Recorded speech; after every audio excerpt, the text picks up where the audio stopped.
ഒരു ഫാർമസിസ്റ്റിന് എങ്ങനെ കുവൈറ്റിൽ പോവാം എന്നുള്ളതാണ് ഇന്നത്തെ വീഡിയോയുടെ ഒരു കോണ്ടന്റ്. അപ്പോൾ നിങ്ങളൊരു ഫാർമസിസ്റ്റ് ആണെന്നുണ്ടെങ്കിൽ നിങ്ങൾ ഈ വീഡിയോ തീർച്ചയായിട്ടും ഫുള്ള് കാണുക, സ്കിപ്പ് ചെയ്യാണ്ടിരിക്കുക.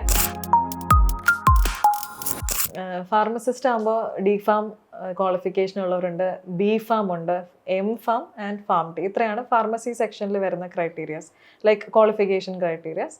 അപ്പോൾ നിങ്ങൾ ആദ്യം ചെയ്യേണ്ടത് നിങ്ങളുടെ ഫാർമസി കൗൺസിൽ രജിസ്ട്രേഷൻ എടുത്തിട്ടുണ്ടോ എന്നുള്ളത് കൺഫേം ചെയ്യുക. അത് കൈവശമുള്ള സർട്ടിഫിക്കറ്റ് അപ്ഡേറ്റഡ് ആണോ, അതായത് റിന്യൂഡ് ആയിട്ടുള്ള രജിസ്ട്രേഷൻ ആണോ എന്നുള്ളത് ചെക്ക് ചെയ്യണം. റിന്യൂഡ് അല്ല, എക്സ്പയർഡ് ആണെന്നുണ്ടെങ്കിൽ അത് റിന്യൂ ചെയ്ത് വെക്കുക. പിന്നെ ഗുഡ് സ്റ്റാൻഡിംഗ് സർട്ടിഫിക്കറ്റ് ഫാർമസി കൗൺസിലിൽ നിന്ന് എടുക്കുക. ഞാൻ നേരത്തെ ഒരു വീഡിയോയിൽ പറഞ്ഞിട്ടുണ്ടായിരുന്നു, ഫാർമസി കൗൺസിലിൽ നിന്ന് നമ്മൾ ഗുഡ് സ്റ്റാൻഡിംഗ് എടുക്കുമ്പോൾ ക്യാരക്ടർ സർട്ടിഫിക്കറ്റ് എന്ന് പറഞ്ഞിട്ടൊരു ഫോം ഉണ്ടാവും, അത് ഫില്ല് ചെയ്യണം. ഗസറ്റഡ് ഓഫീസറിനെ കൊണ്ട് നമ്മൾ സീൽ ചെയ്യണം. അങ്ങനെ അതൊരു ഡിഫറെൻ്റ് ആയിട്ടുള്ളൊരു പ്രൊസീജിയറാണ്. അതിനെക്കുറിച്ച് കൂടുതൽ നമ്മളൊരു മറ്റൊരു വീഡിയോയിൽ ഫാർമസി ഗുഡ് സ്റ്റാൻഡിംഗ് എന്ന് പറഞ്ഞിട്ട് ഒരു വീഡിയോ ചെയ്യാം.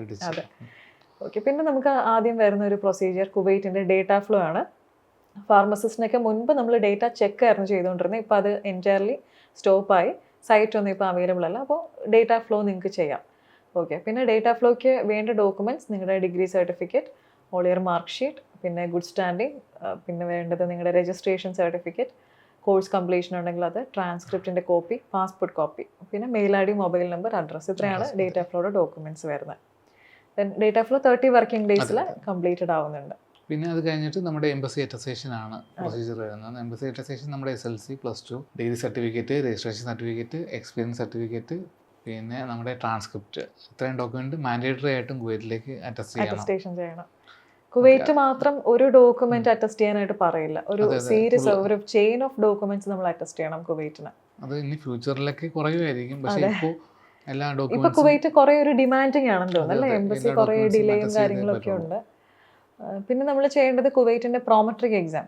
പ്രോമെട്രിക് എക്സാം ചില ടൈറ്റിൽസിലൊന്നും പ്രോമെട്രിക് എക്സാം ഇല്ല, കുറേ പേർക്കൊക്കെ ആയിട്ടുണ്ട്. ഇനിയും മേ ബി ഫ്യൂച്ചറിൽ ഇനിയും ഒത്തിരി പേർക്ക് വരാം.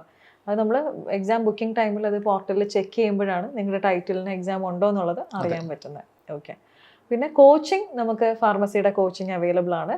അറൗണ്ട് ഒരു 50 to 55 വർക്കിംഗ് ഡേയ്സിൻ്റെ കോച്ചിങ് ഉണ്ട്. ലൈവ് ആയിട്ടുള്ള കോച്ചിങ് ഉണ്ട്, റെക്കോർഡഡ് ക്ലാസ്സസും ഉണ്ട്. ഏതാണോ നിങ്ങൾക്ക് വേണ്ടത് അത് ചൂസ് ചെയ്യാം. ഓൺലൈൻ ആയിരിക്കും, ഓഫ്ലൈൻ ക്ലാസ്സസ് അല്ല, ഓൺലൈൻ പ്ലാറ്റ്ഫോം ത്രൂ ഉള്ള ക്ലാസ്സസ് ആണ്. പിന്നെ സ്റ്റഡി മെറ്റീരിയൽസ് നമ്മൾ പ്രൊവൈഡ് ചെയ്യുന്നുണ്ട്, മോക്ക് ടെസ്റ്റ് ഉണ്ട്, ക്വസ്റ്റ്യൻ ആൻസർ ഡിസ്കഷൻസ് വരുന്നുണ്ട്. അങ്ങനെ മൊത്തത്തിൽ നല്ലൊരു പ്ലാറ്റ്ഫോമാണ് നമ്മൾ കോച്ചിങ്ങിനായിട്ട് നിങ്ങൾക്ക് പ്രൊവൈഡ് ചെയ്യുന്നത്. പിന്നെ ഇത്രയൊക്കെയാണ് ഇത്. പിന്നെ എന്താ പറയുക, പ്രോമെട്രിക് എക്സാം, അറ്റസ്റ്റേഷൻ, ഇതൊക്കെ കഴിഞ്ഞാൽ ഫാർമസിസ്റ്റിന്റെ എൻ്റെ പ്രൊസീജിയേഴ്സ് കഴിഞ്ഞു. നമുക്ക് മിനിമം ഒരു 3 വർഷത്തെ എക്സ്പീരിയൻസ് ഫാർമസിസ്റ്റിന് ഉണ്ടായിരിക്കണം.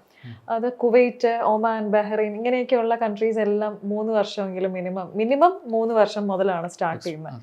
അപ്പോൾ അത് പ്രത്യേകം നോട്ട് ചെയ്യുക. ആ രജിസ്ട്രേഷന് ശേഷമുള്ള എക്സ്പീരിയൻസ് ആയിരിക്കും കാൽക്കുലേറ്റ് ചെയ്യുന്നത്. ഫാർമസി കൗൺസിൽ രജിസ്ട്രേഷൻ നിങ്ങൾ എന്താണോ ഒബ്റ്റെയിൻ ചെയ്തത് അതിൻ്റെ പിറ്റേ ദിവസം മുതൽ വർക്ക് ചെയ്താലും അത് വാലിഡ് ആണ്. പക്ഷേ ആഫ്റ്റർ കോഴ്സ് കംപ്ലീഷനുള്ള എക്സ്പീരിയൻസ് വാലിഡ് അല്ല, അതെപ്പോഴും ശ്രദ്ധിക്കണം. ഓക്കെ. പിന്നെ നിങ്ങൾക്ക് എന്തെങ്കിലും ഇതിനെക്കുറിച്ച് ഡൗട്ട്സ് ഉണ്ടെങ്കിൽ നമ്മുടെ യൂട്യൂബ് ചാനലിൽ തന്നെ കമൻറ്റ് ചെയ്യാം. പിന്നെ ഇതിൻ്റെ ഡേറ്റ ഫ്ലോയ്ക്ക് ലൈഫ് ടൈം വാലിഡിറ്റി ആണോ എന്ന് ചോദിക്കുന്നവരുണ്ട്. Data flow is life time. പിന്നെ നമുക്ക് എക്സ്പീരിയൻസിനൊക്കെ ഗ്യാപ്പ് വരുമ്പോൾ, ഇപ്പോൾ കുവൈറ്റിനൊക്കെ ഗ്യാപ്പ് അങ്ങനെ അക്സെപ്റ്റ് ചെയ്യില്ല. നമുക്ക് റീസെൻ്റ്ലി നമ്മൾ വർക്കിംഗ് ആയിരിക്കണം, ഇപ്പോൾ സ്റ്റിൽ വർക്കിംഗ് ആയാലും റണ്ണിങ് എക്സ്പീരിയൻസ് ഉണ്ടായിരിക്കണം എന്നൊക്കെ പറയാറുണ്ട്. അപ്പോൾ ഇൻ കേസ് നിങ്ങൾക്ക് ഗ്യാപ്പ് ഉണ്ടെങ്കിൽ നമ്മളത് ആ സമയം കൂടെ വർക്ക് ചെയ്ത് എക്സ്പീരിയൻസ് എടുത്തിട്ടേ ഡേറ്റ ഫ്ലോ ചെയ്യാൻ പറ്റത്തുള്ളൂ. അങ്ങനെ ഒരു കാര്യമുണ്ട്. അപ്പോൾ അതൊക്കെയാണ് കുവൈറ്റിനെ കുറിച്ച് പറയാനുള്ളത്. ഇനി നിങ്ങൾക്ക് എന്തെങ്കിലും കൂടുതലായിട്ട് ഇതിനെക്കുറിച്ച് അറിയാമെന്നുണ്ടെങ്കിൽ നമ്മുടെ കമൻറ്റ് സെക്ഷനിൽ കമൻറ്റ് ചെയ്യുക. കമൻറ്റ് ചെയ്യാം. അതെ, കാരണം ഓരോ രാജ്യങ്ങൾക്കും അപ്ഡേഷൻസ് വന്നുകൊണ്ടിരിക്കുകയാണ്. അപ്പോൾ നമ്മളും പഠിച്ചു വരികയാണ് എന്തൊക്കെയാണ് പുതിയ പുതിയ അപ്ഡേഷൻസ് എന്നുള്ളത്. Okay. So pharmacist get ready to fly to Kuwait. അപ്പോൾ എന്തെങ്കിലും നിങ്ങൾക്ക് ഇനി കൂടുതലായിട്ട് അറിയണം എന്നുണ്ടെങ്കിൽ നമ്മുടെ കസ്റ്റമർ കെയർ നമ്പർ ഇവിടെ നമ്മൾ മെൻഷൻ ചെയ്യുന്നുണ്ട്, അതിലേക്ക് വിളിക്കാം അല്ലെങ്കിൽ വാട്സാപ്പ് ചെയ്യാം. Okay. So thank you, by.